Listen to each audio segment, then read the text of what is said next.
if you had to sort of pin it down to one specific thing, because I know a lot of people would probably be interested in this, Okay. what would you think is your personal secret to print-on-demand success? Um, I would think it is. Right, welcome to the second episode of Print on Demand Wisdom. Today we're Nice. joined by a special guest. We've got Juna from Detour Shirts, What's up, guys? one of the most respected YouTubers, I think, in the print on demand Wow. space. Wow, And thanks. we also know that he's very successful with print on demand. So very happy to have you here. Thanks for joining the Yeah. show. How are you doing Yeah, today? wow, great. Thanks for having me. Probably a lot of people don't know that you also have a 9 to 5 Mm-hmm. next to YouTube, next to print on Mm-hmm. demand. So Mm-hmm. with all of that on your plate, so to speak, how do you Mm-hmm. stay consistent and motivated with all of that work? Yeah, that's a great question. So I think a lot of people have the 9 to 5 as well. I think what it comes down to, if I had to say, is you need to have a good purpose, a big reason to keep going, the motivation to keep going. And a few years ago, I decided in my head, like, I really want to do this, and the reason for it is for my family and to, you know, um, improve the things that we do, like I want to go on more vacations and travel, and that takes money. And I want to do things more with my family, and so that takes. So Yeah, in my head, that I think having that purpose first to motivate you to keep going, and then second, I would say you got to time block it, right? I know I have a 9 to 5, so the only times that I can do what I'm doing is before in the morning, before my 9 to 5, and then after. And so I just mm, use that time as much as possible to do what I do. So yeah, that yeah. those two things kind of keep me in check, keep me motivated and So stuff. you have like a strict schedule of when you do Yes, what. Yeah. Um, exactly. Yeah. and you said you've got family, so you've got kids as well, do you? Or Yeah, I'm old.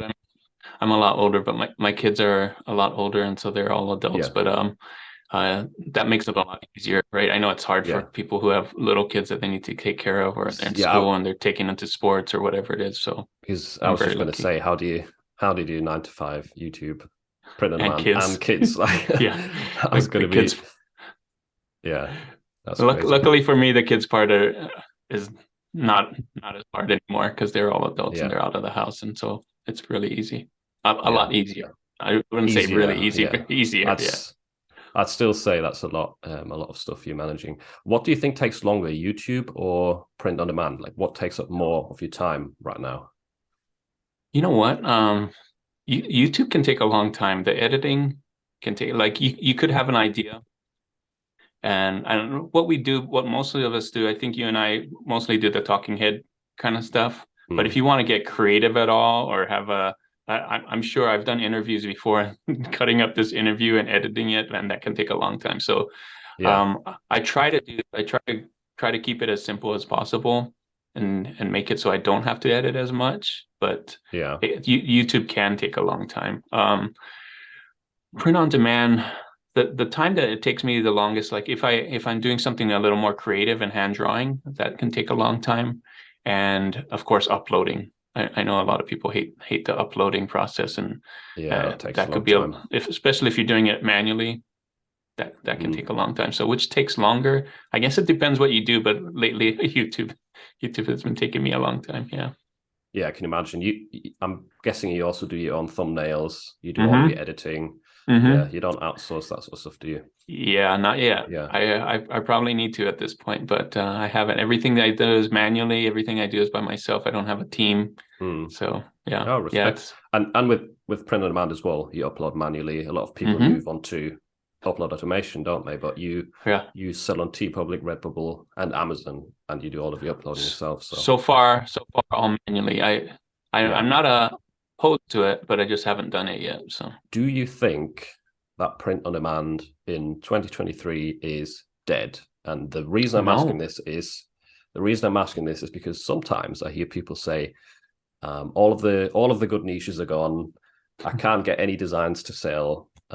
Everyone who started 5 years ago got lucky, but now for the newcomers, it's impossible. So, Yeah. in your opinion, is it dead? I, no, I don't think it's dead. I don't think that it will ever be dead.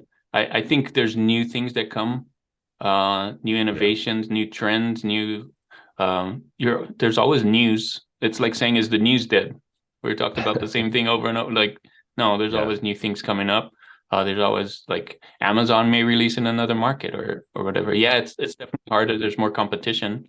But you know, that's same thing. You just got to innovate and stuff. Like we're playing I would say the same thing about business as a whole, right? Like people will say, you can't be an entrepreneur. Everything that has ever been thought of has been thought of already. Like, no. So No. I don't think it's dead. I think it's changing. I think it's harder. It's definitely harder to get onto Amazon than it was before. It's definitely you definitely have to think of newer things. I think when people say it's dead, it's probably an excuse to say, oh well, I can't do the same things that I did before to make. Yeah, you can't do the same things you did before. You're gonna have to innovate, and it's not Yeah. everybody that Yeah. gets on the platform is gonna make a lot of money in that sense. Those kinds of things may be dead, but it as a whole it's dead. I think there's still room for people who are smart, who can find things that people are looking for, who can innovate and make things different that people want to buy. So yeah. Yeah, I would definitely agree with you that it's probably hard. It's harder to start now than it was 2017, 18. But it's not dead in terms of potential. Like I'm guessing you can confirm, as can I, that a lot of the designs that we created in 2020 have still started to sell a bit. Not all of them, but we still find new designs that sell. So I think that proves that there is still potential. And yeah, like it's harder. You have to be a bit more creative. And some of the more obvious niches are too saturated, but that doesn't mean it's dead as a whole. There's still lots of demand, more and more people shopping on the internet, in my opinion. Like that grows every single year. So as the sellers grow, the customers grow as well at the same time. Absolutely. I'd say, yeah. And I think more and more people are more accustomed to buying things online than they did 5-10 years ago, right? So in that sense, I think it's growing too. So you always mention in your videos that you've been selling since 2005. I'm really curious. What was print on demand like back then? Oh man, compare it from back then to now. It was the wild, wild west. Like when people see like what happened in Amazon, you know how everybody just got on and everything. It was crazy. Like nobody knew about it. I would say a lot less competition back then, but there were also less providers. So the main provider for print on demand was Cafe Press. And I would compare Cafe Press in 2005, what Amazon was 2017. Like they were very new. They just started. Not as much money. At least I didn't make as much money on Cafe Press as I did on Amazon, but everybody was still learning. We were just putting stuff on there and getting sales, and like if this sells and this not. And Cafe Press at the time was so big that they had conferences. So I actually went to a Cafe Press conference in I think 2006. And cool. Learned a lot, and people were making a ton of money. Not me, because I just started, but people who were on Cafe Press for like 5-6 years and got in really early. They were the kinds of people that got in really early for Amazon, and they were at the conference and saying, you know, I'm making thousands and thousands of dollars a month with this and this, and we were like, whoa. So yeah, it was that's cool. It was kind of cool. Yeah. So what I'm guessing there was their staff there as well at the conference, like Cafe Press staff. Did you like back and forth about the website and the process? We got to talk to the real, like the owners. They were at the conference. You know, imagine having Jeff Bezos at the conference. That would be cool. But Cafe Press, these were the owners and founders of Cafe Press. They're at the conference. We got to talk to them. We got to talk to the top sellers. They had the products all out there. It was pretty cool back in the day. They definitely don't do that now, and they're not one of the top print-on-demand sites anymore. But at the time, it was pretty cool. Yeah, that's a shame. You barely hear their name. I know they're still around, but no one really talks about them much. In fact, this T-shirt right there in the background, that lost T-shirt, I keep it up there because it's a reminder of the olden days. That's a Cafe Press T-shirt. It was a Cafe Press contest that I won, and so eventually I became one of the well-known sellers. I don't know if I was ever the top seller, but people knew about me, and I sold a bunch of T-shirts and stuff, and I won that. So it was cool. That's amazing. Cool. But just imagine like Merch by Amazon having a conference where we can actually Yes. talk to someone. That would be Right, from amazing. Merch by Amazon. Yeah, Yeah. by people at Amazon. That's what it was. It was in San Francisco because they're based in San Francisco, and it was cool. You could see all the products and touch them and ask questions, and it was pretty nice. So I Right. think there was only two conferences. I went to one of them. Yeah. Yeah, it was pretty cool. I'm But jealous. I know I Sounds wish fun. when I went, I wish I started a year earlier too, because they were probably, I don't know, 3-4 years in already. So I kind of missed that Mhm. very first initial part. But yeah, good Okay. experience, great experience. But at the time, I wasn't really serious. I didn't have that purpose like I talked about before. It was more of a hobby, and so I treated it like a hobby, and I only worked on Yeah. it on the weekends or every other week or so. I wasn't like growing like I did with Amazon. I kind of switched the focus when I got onto Amazon. I'm like, okay, I'm doing this, right? When you change your mindset and say, I'm making this a business now instead of just a hobby, things change and you get more serious and stuff. So Yeah. Yeah. You have to actually focus on it. How did you learn to design so well? Because if we look at your design in the background there on the other side, hmm hmm that anime dog, just yeah. obviously it's like a really nice illustration. How did you learn to design like that? Yeah, so I've been designing t-shirts for, as I say all the time, since 2005 professionally. But even before that, I was submitting t-shirt designs to places like, I don't know if you've heard of this place, it's called Crazy Shirts.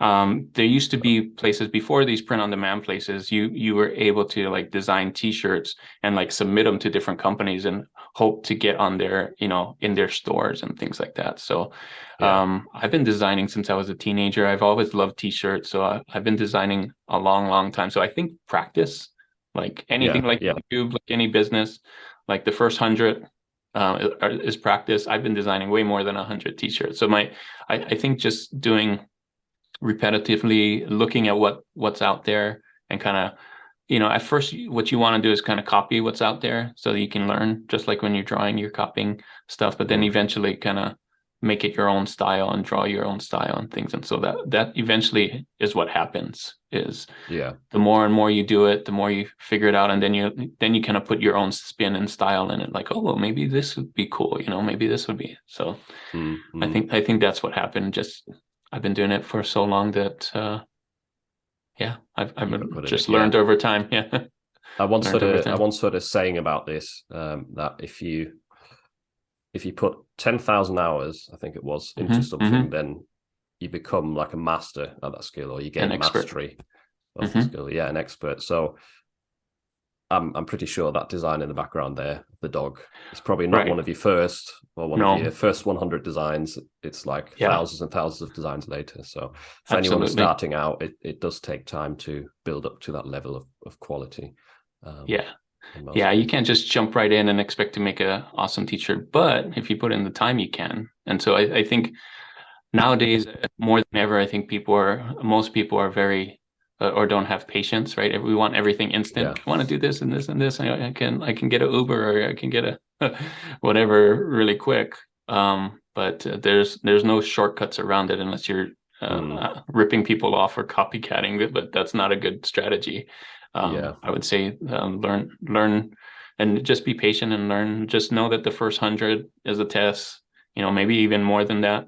They say the same thing with YouTube. Your first 100 videos are a test, right, to figure out Mm. how to do things and things. So Yeah, I definitely yeah, agree with that, especially the patience aspect. But I mean, that's essentially what social media teaches people these days, isn't hmm it?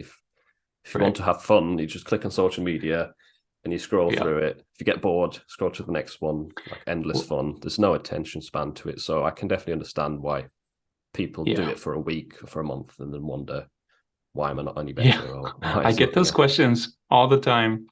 Can you Yeah, look at my shop? I don't know what's going on. I'm not making any sales. And then I ask, when did you start? Like 2 weeks ago. I'm like, um, well, you got to give it at least 3 to 6 months, if not more. And how yeah. many designs do you have?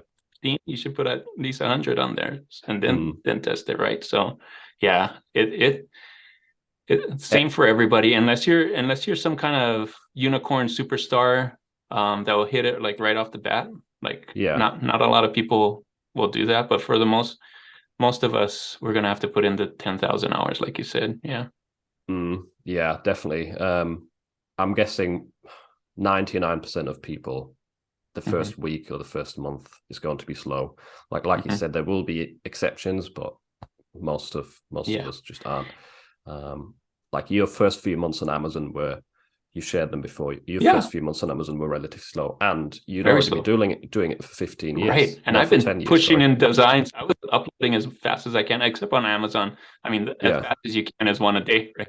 But as soon as I hit the other tiers, I try to do it as fast as I can. And I think my first month I got 6 sales or less, or maybe I didn't get any the first month, and the second month I got 6, something like that. It was really slow, and then and as I tiered experience.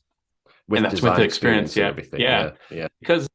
Because like I said, I say this a lot, is Cafe Press has a different audience than Amazon, right? And every pod site has a little bit different audience. And so what I thought was selling well on Cafe Press didn't actually translate to Amazon. So I had to learn what the Amazon audience is. And so that took a little while. So luckily you have people like you and I, and can tell people what the Amazon audience is, and kind of can share that experience. But yeah. What would you recommend to people who are starting out then, because it is more competitive, because you have to be more original, what would you recommend to them to help generate better ideas? Oh, that's a good question. I would say study, go out there and study what you can on Amazon. Learn from what people have done already. Look at the data. I would say that, because I think a lot of people just jump in and like, hey, this is great. I'm just going to put in 10 designs and hope that it works. And they really don't understand the Amazon audience or whatever pod site they jump into. Yeah. And so I would say research first. Like do a week of research and figure out what kinds of things sell there. Take notes, watch some videos, and see what people say are selling on a certain pod site. Like do a ton of research first, and then come up with ideas, brainstorm on things that aren't there already. Try and fill a hole in the market. If you see like, oh, this certain topic is selling, but nobody's talking about this part of that topic, right? This like niche down and see if anybody's talking about this specific thing that maybe people may be interested, because they're interested in this larger topic that's kind of similar. I would look for those kind of hole in the market, and then create something that actually looks like a t-shirt. Don't just throw words up. Like understand what a t-shirt design looked like at first too, because a lot of people just like throwing up graphics plus text and hope that it sells, and that's not necessarily a t-shirt, right? Design, when you look at it and you're like, no, nobody would actually wear that. You've made a lot of videos about different sort of design styles and that sort of stuff. What, obviously without revealing what they are, what sorts of designs have been the most successful for you? Is it original designs that are completely like new ideas? Is it recreating bestsellers like in a new way? Is it scalable designs, because you've made videos about that as well? Like what's most successful for you generally? So if you want to say most successful, most sales, I think original designs, because like I said, you're trying to fill that hole in the market, and so there's nothing else out there that competes with it. And so something like this, where it's not original anymore, because a lot of people have done almost the same thing, but at the time it still gets some really good sales because it's original artwork and there's nothing else like it. But when you try and copy and jump on trends, you may get the quick sale, but it also may be super saturated and you may not get any sales. The scalable ones are nice if you're like at a higher tier and you just need to like bulk upload a bunch of stuff. So the scalable ones don't do as well, but they're there to kind of help you kind of pad your portfolio and get the onesie twosie sales to kind of get more sales overall, if that makes sense, right? Yeah, a few random ones. Right. So if you looked at my sales, you'll see that like the ones that make the most sales are the original ones.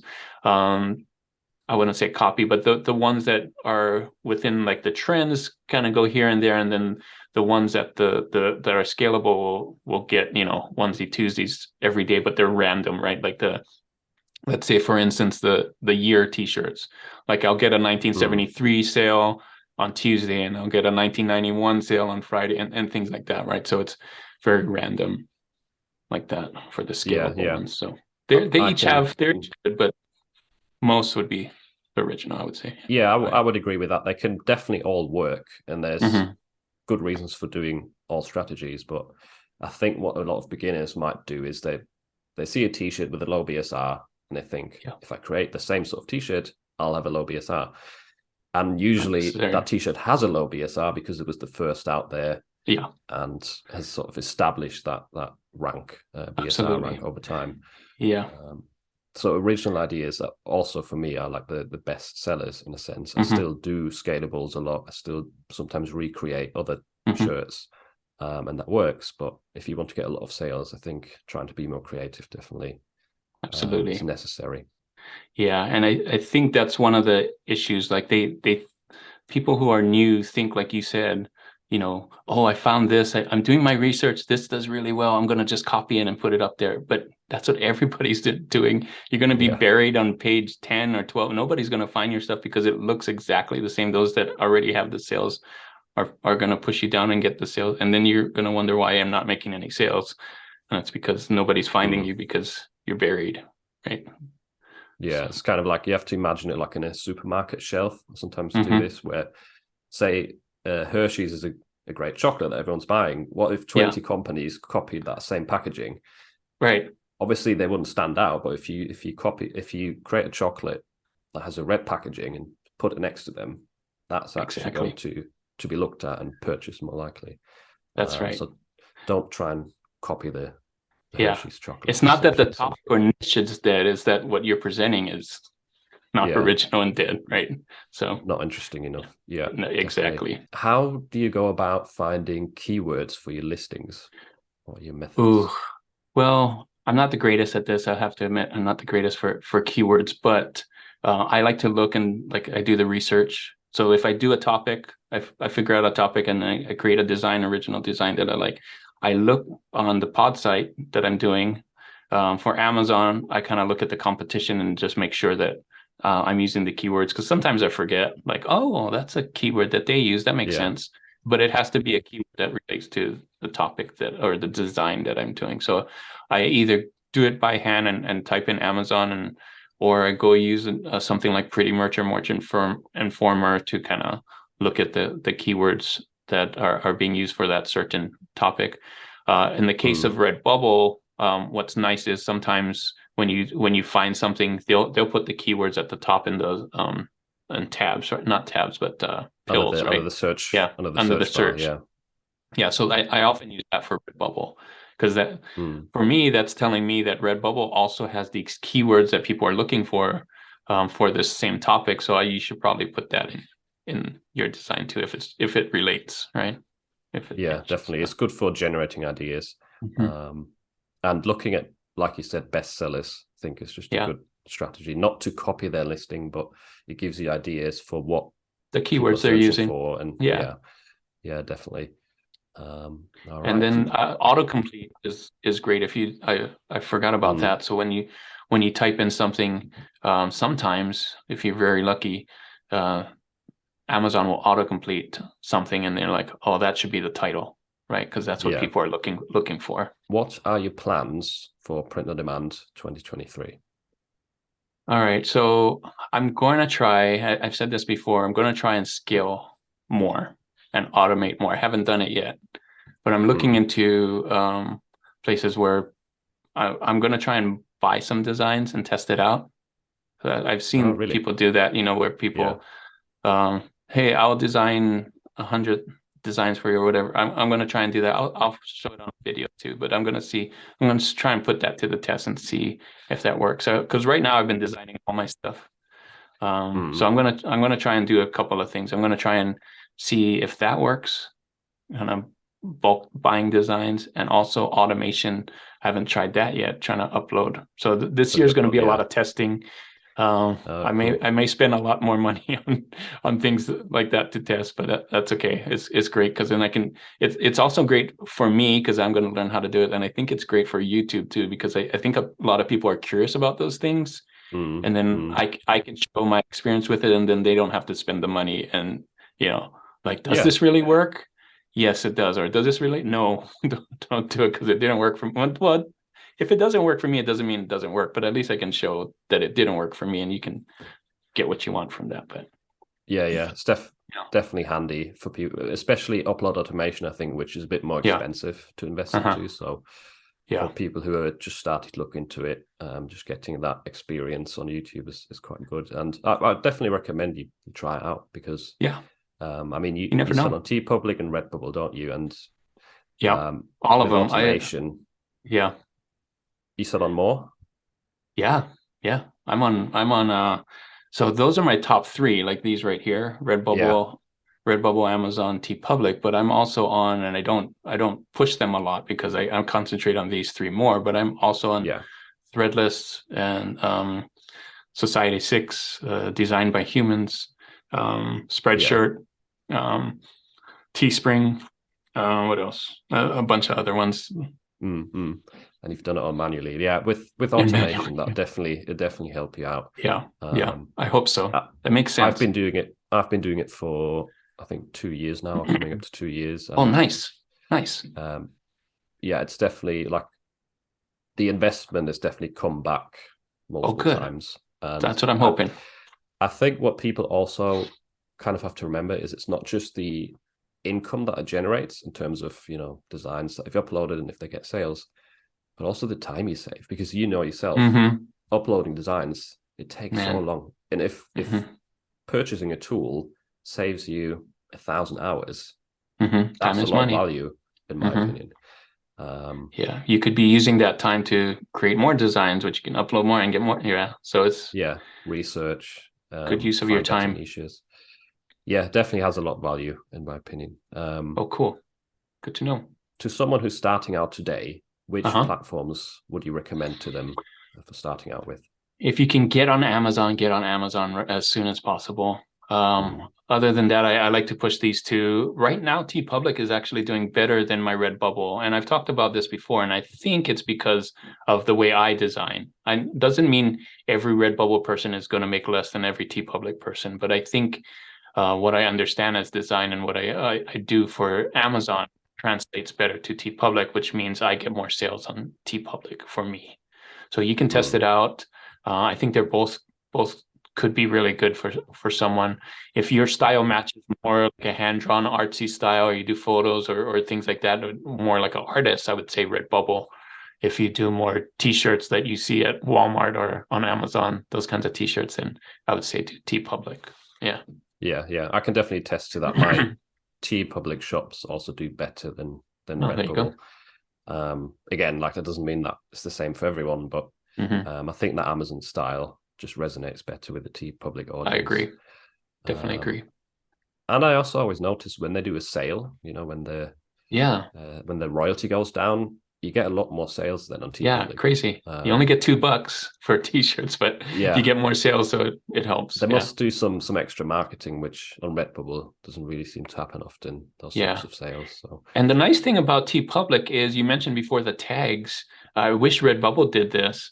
Is that when you start typing in Teepublic, maybe I should do a video for this, but as you start typing in, it kind of asks you, or not, suggests tags for you, which is really nice.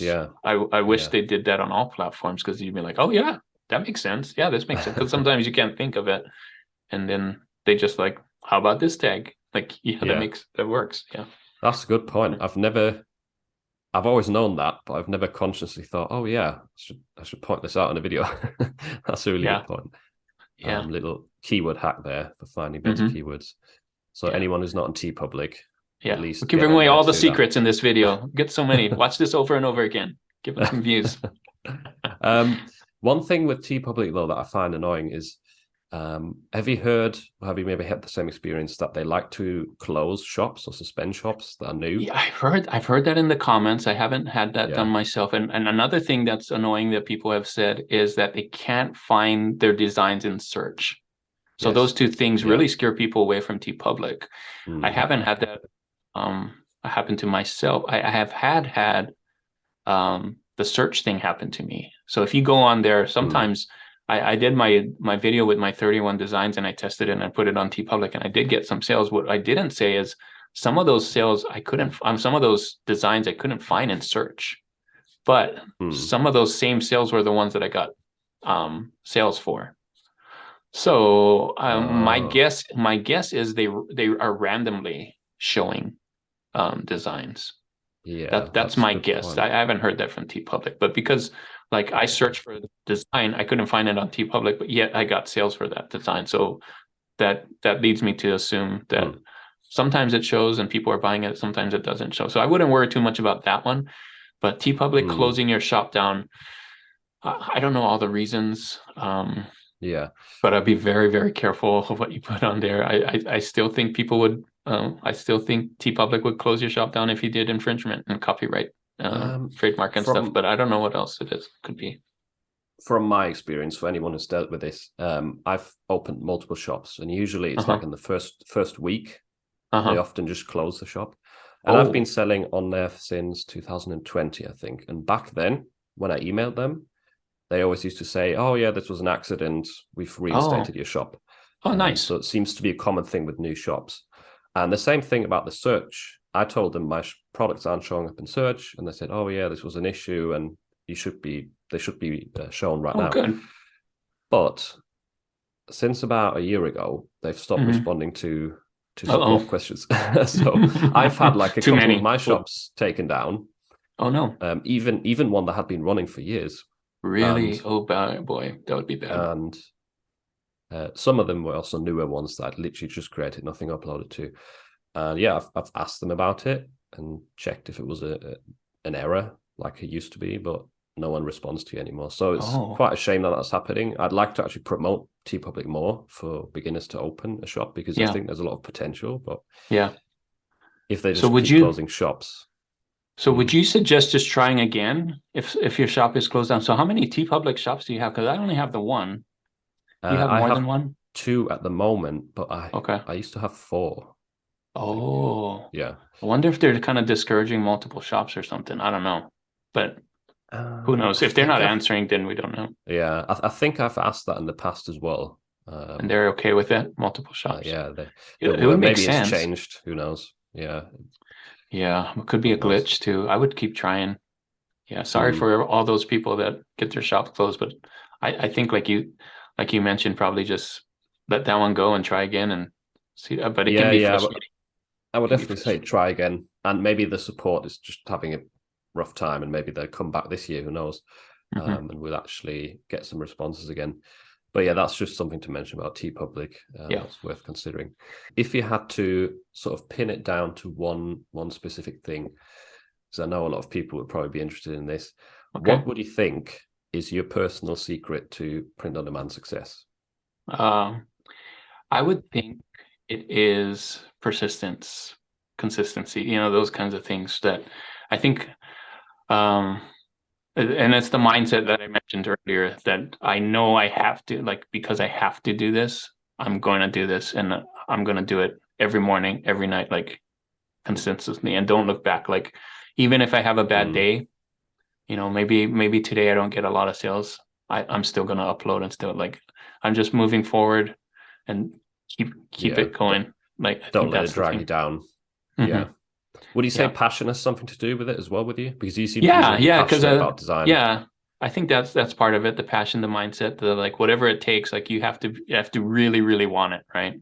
I think the Yeah. problem with most people is that they're comfortable and don't want to change. And like I want to do this, but I don't want to do this. Kind of like sitting on the fence. Like Mm, I kind of it's same thing with losing weight, same thing with whatever business.